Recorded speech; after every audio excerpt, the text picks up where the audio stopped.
Assalamualaikum warahmatullahi wabarakatuh. Tuan-tuan, saudara-saudara, ibu-ibu dan bapak-bapak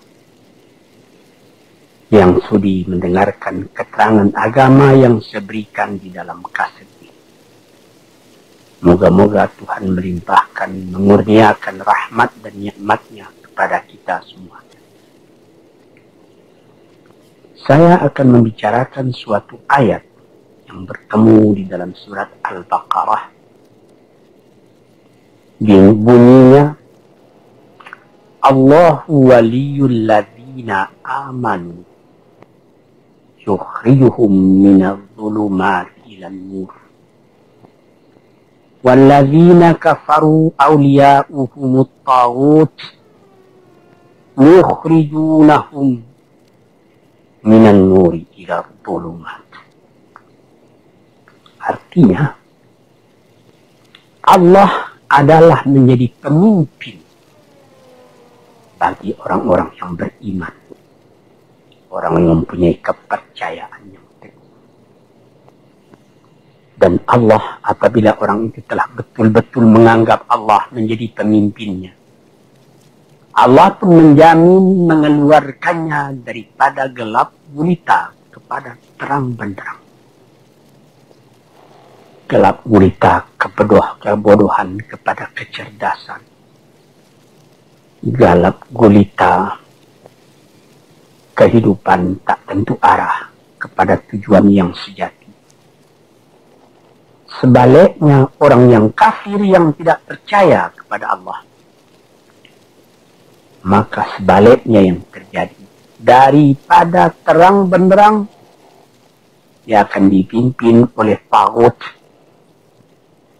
oleh kekuasaan-kekuasaan yang bukan bersandar kepada Allah. Kekuasaan-kekuasaan hanya dikendalikan oleh setan. Kekuasaan yang demikianlah yang akan mengeluarkannya daripada terang benderang kembali ke dalam gelap gulita. Oleh sebab itu, rohani manusia itu adalah melalui di antara gelap dan terang kehidupan itu, di antara terang dan gelap kehidupan. Kalau sekiranya jasmani kita, kalau sekiranya badan kita yang lahir ini diberi cahaya oleh matahari yang terbit di waktu pagi, yang terbenam di waktu sore, rohani kita pun diberi juga terang oleh suatu yang lebih terang dari matahari, yaitu petunjuk dan hidayat Tuhan. Di dalam Al-Quran, Tuhan memberikan bujukan, memberikan jiwa besar kepada orang-orang yang beriman. Tuhan bersabda, la tahinu wa la tahzanu wa antumul a'launa in kuntum mu'minin.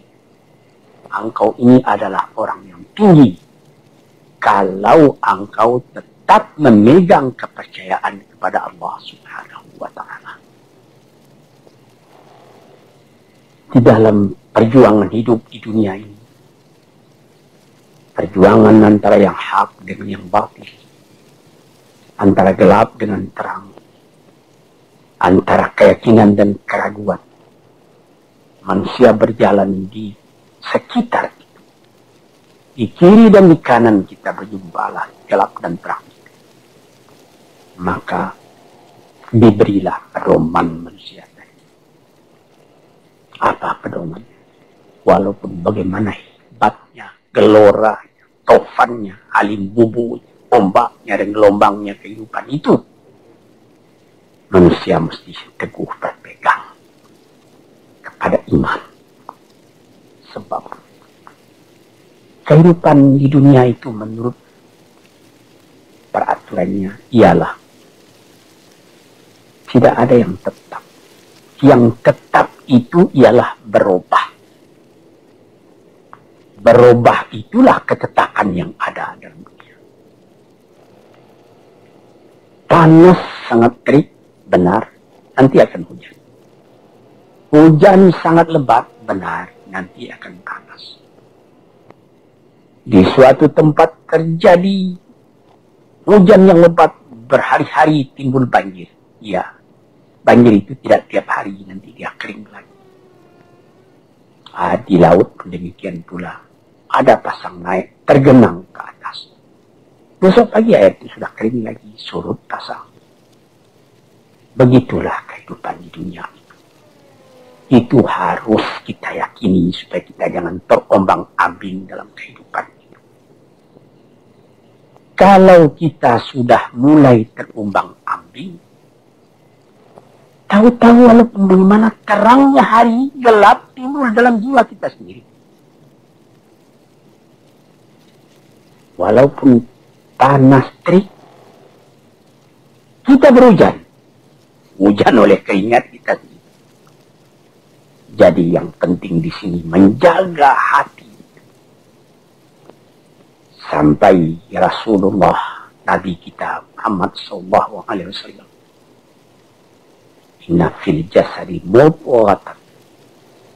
Di dalam tubuh manusia itu ada suatu bekuan darah. Idza salahat salahal jasadu kulluhu wa idza fasadat fasadal jasadu kulluhu.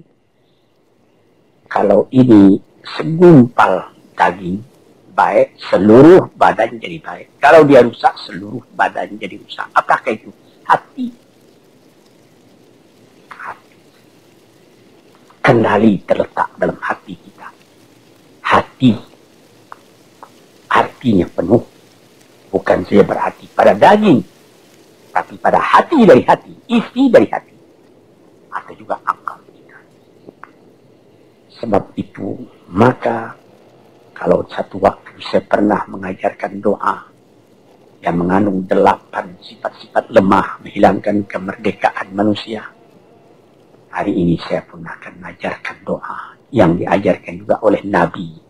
Bagaimana menjaga hati tadi. Di situ dalam doa itu ada tersebut 4 perkara. Apa tersebut? Allahumma inni a'udzubika min qalbin la yakhsha' wa min ilmin la yanfa'u wa min nafsin la tashba'u wa min du'a'in la yusma'u. Jadi 4 perkara. Yang pertama, Allahumma inni a'udzubika min qalbin la yakhsha'. Aku sangat berlindung kepada Engkau, ya Allah. Janganlah sampai terjadi hati saya itu tidak khusyuk lagi. Ini bahaya. Mulai bahaya mengancam kepada manusia. Kalau hatinya tidak khusyuk lagi. Hati khusyuk yaitu, hati itu tentu jelas tujuannya kepada Allah. Allah menjadi pegangannya. Allah menjadi bentengnya. Allah menjadi ingatannya. Allah menjadi tujuannya. Dan kepada Allah dia kalau sembahyang menghadapkan diri, menghadapkan hati, maka permohonan kita yang pertama kepada Tuhan, ya Tuhanku, janganlah sampai hati saya ini tidak khusyuk lagi. Sebagai orang Islam, kita sembahyang 5 waktu. Di dalam Al-Quran dikatakan sembahyang itu ialah khusyuk, terpadu ingatan kepada Tuhan. Tapi kalau kita sudah, hati itu sudah mulai ditumbuhi penyakit, walaupun sembahyang, mulai sejak Allahu Akbar, pikiran sudah menjalar kepada yang lain. Piutang belum menerima, utang belum terbayar, makanan belum masak, macam-macam lah yang teringat. Padahal kita dalam sembahyang. Ini apa arti sembahyang tadi lagi? Ini sudah mulai berbahaya. Banyak orang yang tidak meninggalkan sembahyang, tapi ini ada bekas dari sembahyang itu kepada kehidupannya. Di dalam sembahyang kita baca, inna salati wa nusuki wa mahyaya wa mamati lillahi rabbil alamin.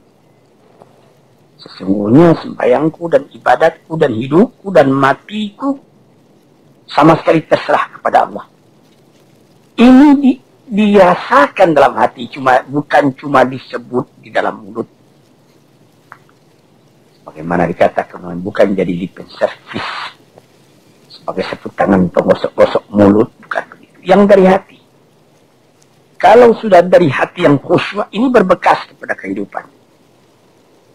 Aku tak takut menghadapi segala keadaan dalam hidup, sebab hatiku bertali dengan Tuhan. Dari Tuhan aku datang, kepada Tuhan aku akan kembali. Ini namanya hati yang khusyuk. Tapi kalau sekiranya bacaan tetap fasih, tapi tidak ada lagi dari hati, melainkan rutin saja. Bayang, 5 waktu sehari semalam, tapi tidak merubah kepada perangai, tandanya sembahyang tadi tidak khusyuk. Ini yang pertama kita minta kepada Tuhan. Janganlah sampai kita mempunyai hati yang tidak khusyuk, hati yang tidak teringat kepada Allah. Kalau hati tidak ingat lagi kepada Allah, maka segala pekerjaan yang terlarang sudah ringan saja kita mengerjakan. Menipu, berdusta, membujuk orang lain mengerjakan perbuatan yang salah, mencela, memaki, itu karena tidak ingat kepada Allah, cuma ingat kepada diri sendiri saja. Ini yang pertama. Yang kedua dikatakan, wa min ilmin la yanfa', dan aku berlindung kepada Engkau ya Allah daripada ilmu yang tidak memberi manfaat. Padahal disebutkan oleh ahli-ahli, ilmu yang memberi manfaat itu membawa manusia kepada iman. Al-ilmu yad'u ilal iman. Ilmu itu membawa manusia kepada iman. Sekarang sudah ilmu banyak, tapi tidak membawa kepada iman, melainkan membawa kepada celaka. Sudah maju kepandaian orang, ilmu, pengetahuan orang, teknologi orang, sains orang, knowledge orang, dan segala macamnya. Tapi tidak ada manfaatnya kepada manusia. Cuma bahaya karena ilmu tadi yang datang kepada manusia. Sebagaimana ilmu manusia di abad ke-20 yang sangat penting, yaitu tentang tenaga atom. Maka timbullah bom atom, bom hidrogen, nuklir. Sehingga manusia diancam sekarang ini oleh bahaya atom itu di mana-mana. Apabila kita lihat di televisi, bagaimana mengadakan demonstrasi di Australia, di Jerman Barat, di tempat-tempat yang lain, melihat bagaimana bahaya atom itu kalau terjadi perang dunia yang ketiga. Ya Rabbi ya Karim, bom atom yang jatuh di Hiroshima itu belum ada artinya dibandingkan dengan bom yang sekarang, yang sedang disimpan oleh kerajaan-kerajaan, oleh negara-negara besar untuk menghancurkan. Nah, ini ilmu. Tetapi ilmu yang membawa bahaya, bukan saja tidak memberi manfaat, bahkan memberi bahaya. Di sini terasa oleh kita bahwa ilmu yang ada itu pun mesti dikembalikan atau dikendalikan oleh iman. Kalau tidak, maka nyawa manusia ini akan dipandang sebagai sampah saja. Jatuhkan satu bom hidrogen ke dalam kota Jakarta ini, na'udzubillah min dzalik, umpamanya dimasukkan ke kota Jakarta ini, satu bom hidrogen saja, itu sudah habis penduduk Jakarta yang lebih dari 5 juta. La haula wala quwwata illa billah. Hari ini minta kepada Tuhan, ya Allah, majulah ilmu manusia, majulah teknologi manusia, tetapi jangan hendaknya kemajuan itu membawa kepada bahaya. Jangan ilmu pengetahuan itu membawa kepada yang tidak memberi manfaat. Nah, ini doa yang kedua pada Allah Tuhan sarwa sekalian alam. Yang ketiga disebut lagi, wa min nafsin la tashba', dan aku berlindung kepada Allah daripada nafsu, daripada diri, daripada ego, daripada tiap-tiap masing-masing diri ini yang tidak merasa kenyang. Ini juga bahaya besar. Inilah yang menimbulkan penjajahan di dunia. Inilah yang menimbulkan, disebut dalam bahasa Arab, al-ghazwul fikri, penjajahan. Sesudah Perang Dunia Kedua sudah banyak negeri-negeri yang merdeka, tetapi sekarang timbul lagi penjajahan baru. Apa? Penjajahan pikiran.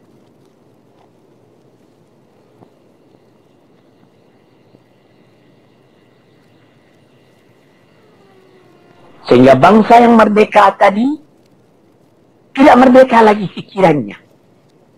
Dia merdeka di dalam meniru kepada bangsa yang lebih kuat. Itu namanya terjajah juga. Jadi tuan-tuan yang terhormat, apa pangkalnya ini? Daripada nafsu serakah manusia. Nafsu serakah manusia sebagaimana tersebut di dalam hadis. Lau kana libni adama wadiyani min dhahabin labtagha salisan. Wa ma yanfa' wa ma yamla'u jawf ibni adama illa turab. Kalau manusia itu mendapat suatu lembah yang penuh dengan kekayaan emas, suatu lembah, dia ingin supaya mendapat satu lembah lagi yang penuh juga dengan emas. Dapat 2 lembah, dia minta 3 lembah lagi yang penuh dengan iman. Nafsu manusia tidak pernah kenyang. Padahal akhirnya kalau dia sudah menutup mata, tidak ada yang akan memenuhi perutnya melainkan tanah. Saya teringat akan cerita yang disampaikan oleh Graf Leo Tolstoy, pujangga Rusia yang terkenal, bahwa orang yang tidak mempunyai nafsu yang kenyang itu, pada suatu hari katanya, ada satu orang kaya mempunyai tanah yang luas. Dia mengatakan kepada orang, boleh tuan-tuan mengambil tanah kepunyaan saya ini, berapa tuan suka, berapa tuan mau. Syaratnya cuma begini, sepanjang yang tuan berjalan dari timur ke barat, lantas sebelum matahari terbenam, tuan sampai kembali ke tempat tuan melangkah pertama tadi. Berapa saja tuan suka, boleh ambil tanah ini. Maka datanglah si tamak tadi. Tuan yang punya asli tanah tadi mengatakan, bawalah bakal, jangan lapar di jalan nanti. Baik, dibawanya nasi sebungkus, dia berjalan. Dari pukul 7 pagi. Kalau diambil kekuatan, hendaknya pukul 10 dia sudah makan. Melangkah lagi beberapa ratus meter atau sekian, nanti boleh kekuatan buat kembali. Sehingga sebelum matahari terbenam, dia sudah sampai ke tempat dia menuju bermula. Tetapi ini orang bernafsu betul. Dia minta supaya banyak tanah yang didapatnya. Dibawanya nasi sebungkus. Tapi dia tidak jalan di tengah jalan, tidak berhenti. Kan nanti berapa meter itu nanti kalau saya berhenti. Tanah yang kurang buat saya. Dia terus berjalan. Dia tidak ingat bahwa kekuatan masa pergi yang lebih cepat dengan kekuatan masa pulang yang lambat itu dia tidak taksir. Dia berjalan dia cepat-cepat. Sudah pukul 1 hari, sudah jauh perjalanan. Lantas nanti kembali. Kelemahan badan, kondisi dan suatu situasi tidak sama lagi. Tidak secepat dia pergi dahulu lagi dia pulang kembali. Maka bukan pukul 7 dia sampai, atau pukul 5 sore tadi dia sampai ke tempat dia berjalan bermula. karena dia jalannya sudah lunglai, kaki sudah penat, badan sudah letih. Kira-kira baru pukul 2 dia tidak dapat berjalan lagi karena sudah lapar. Dia coba makan sedikit pun tidak bisa lagi seenak makan yang tadi. Habis makan pun dia berjalan lagi. Pukul 3 dia terhenti. Jauh lagi baru sampai tempat yang pertama. Menurut syarat yang diberikan oleh mempunyai tanah yang pertama, kalau engkau tidak sampai ke tempatmu yang pertama tadi sorenya, tanah ini tidak engkau dapat lagi semua.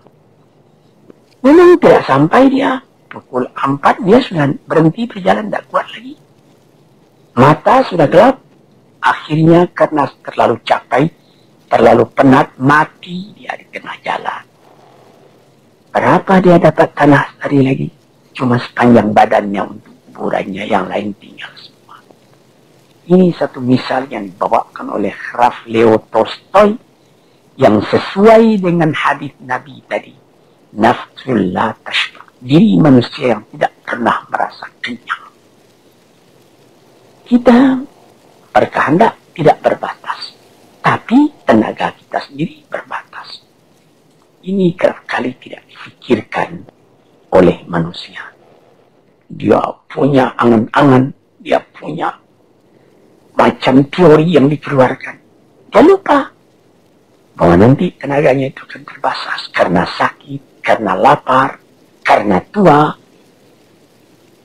Sebagaimana pepatah dari nenek moyang kita, tanda-tanda dikirimkan lebih dulu bahwa kita tidak akan lama lagi di sini.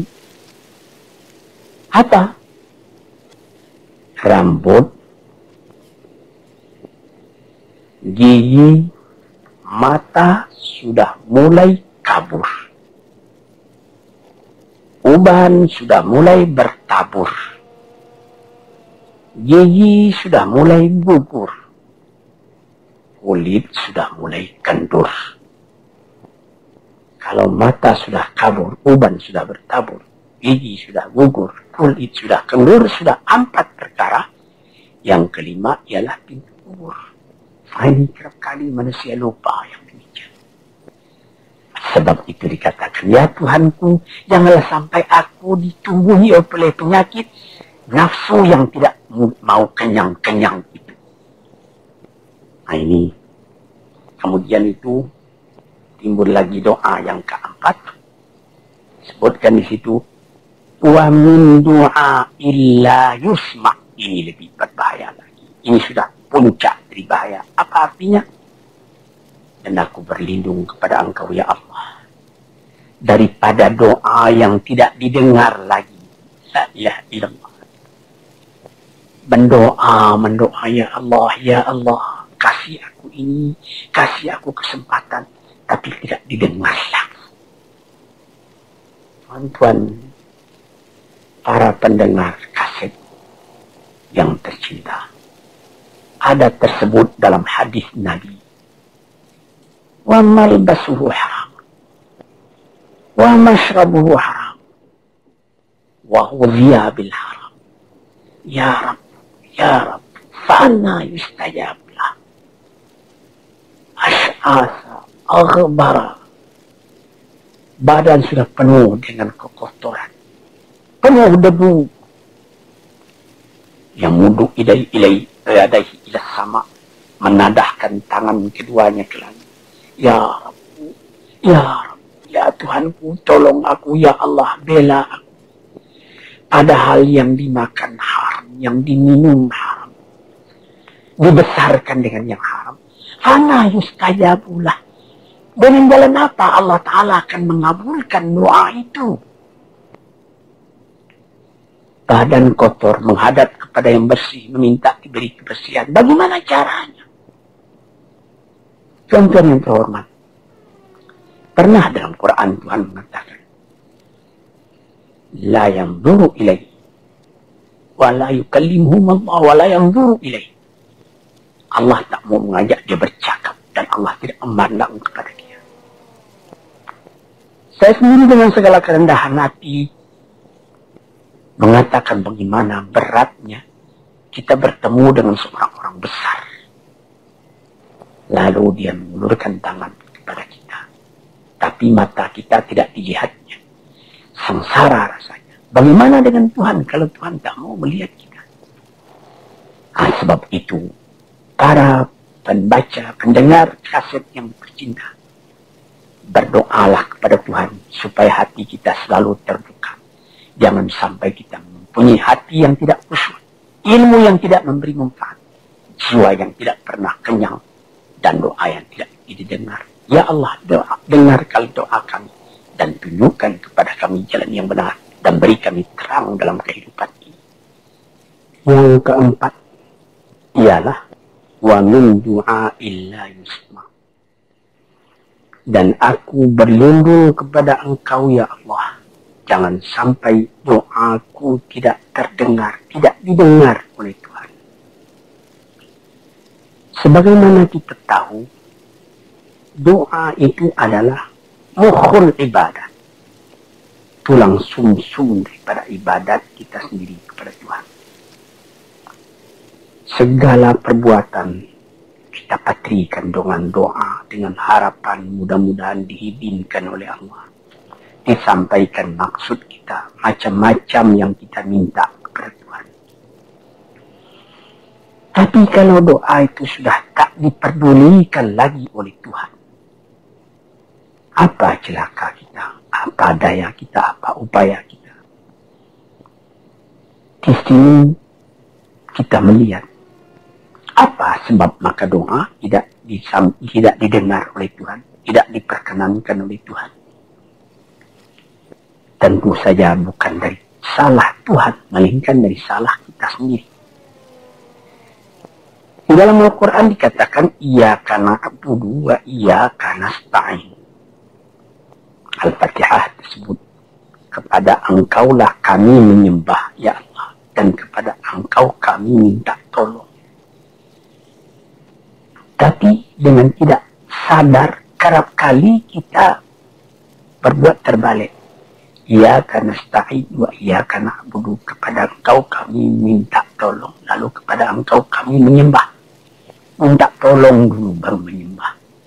Minta tolong banyak-banyak, tapi terima kasih tidak ada. Tentu saja tidak didengar oleh Tuhan. Di dalam satu hadis tersebut,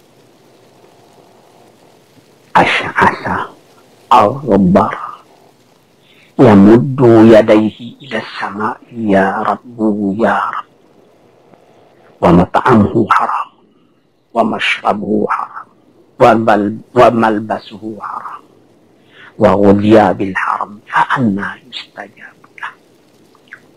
Badan sudah kotor, sudah berkerumut,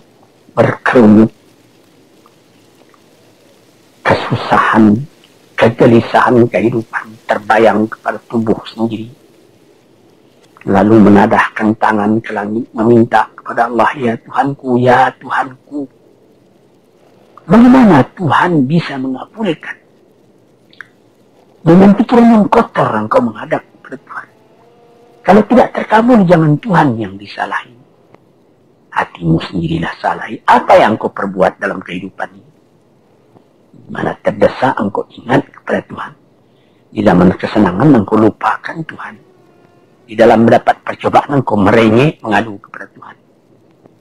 Jiwa yang seperti ini janganlah sampai timbul pada diri kita sendiri. Saya sudah mengalami apabila saya berhadapan-hadapan dengan orang besar. Saya ingin dia menghadapkan matanya kepada saya.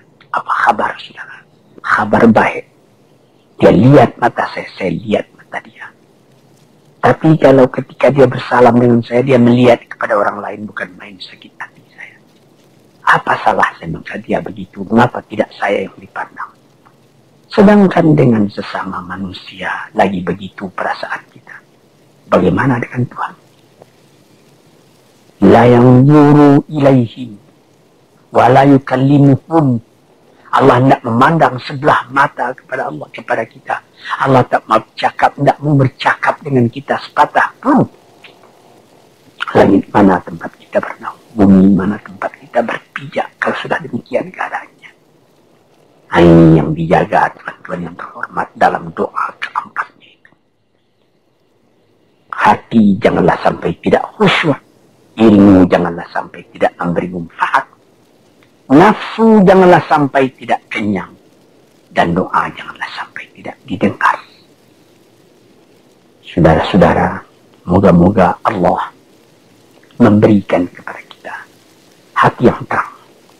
Sebagaimana ayat yang mula-mula saya sebut tadi, Allahu waliyul ladzina amanu yukhrijuhum minadh dhulumati ilan nur.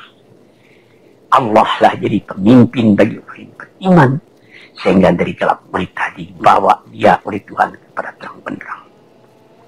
Walladzina kafaru, tetapi orang-orang yang sudah tidak ada kepercayaannya kepada Tuhan, auliya'uhumut taghut, yang menjadi pemimpinnya bukan Tuhan tapi setan.